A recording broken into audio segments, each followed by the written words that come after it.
Investigation into the private prison industry takes us straight to the governor's office tonight. A lobbyist with the governor's ear, tens of thousands of dollars in political contributions, and a connection to SB 1070 grabbed our attention. And investigative reporter Morgan Lowe went searching for the answers.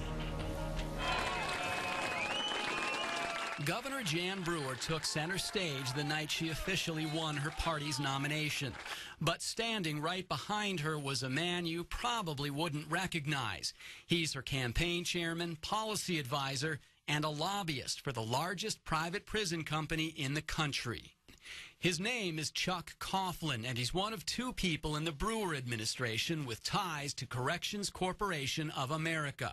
The other is former CCA lobbyist and current Brewer communications director Paul Senseman. His wife still lobbies for CCA. Last month, when we asked the governor about these staffers, are you aware that they were lobbyists for Corrections Corporation of America? She did not want to talk about it. According to campaign finance records, CCA executives and employees donated more than $1,000 to the governor's re-election campaign. The company's political action committee and its lobbyists donated another $60,000 to Brewer's top legislative priority. Does that tell you that that company may have some influence on our governor? It certainly does.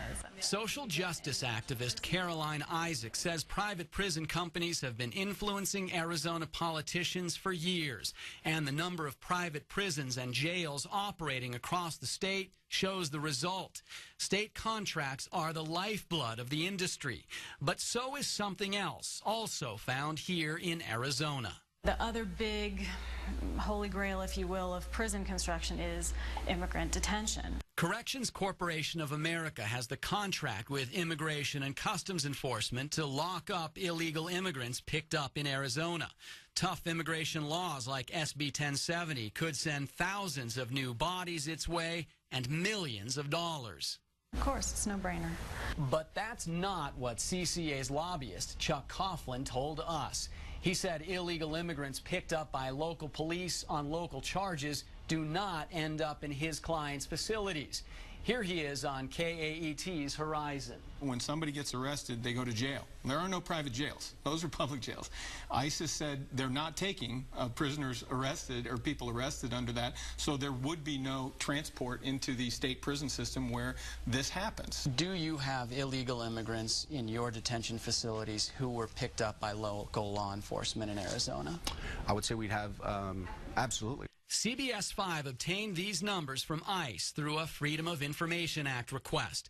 They show Arizona law enforcement agencies turned over 23,000 illegal immigrants to ICE over the past 3 years. Hundreds of them were detained in CCA facilities. Anyone that is a serious criminal or presents a flight risk is more than likely going to end up in a detention center here in Arizona. We wanted to know what Coughlin told the governor about SB 1070 and its potential effect on his client, CCA.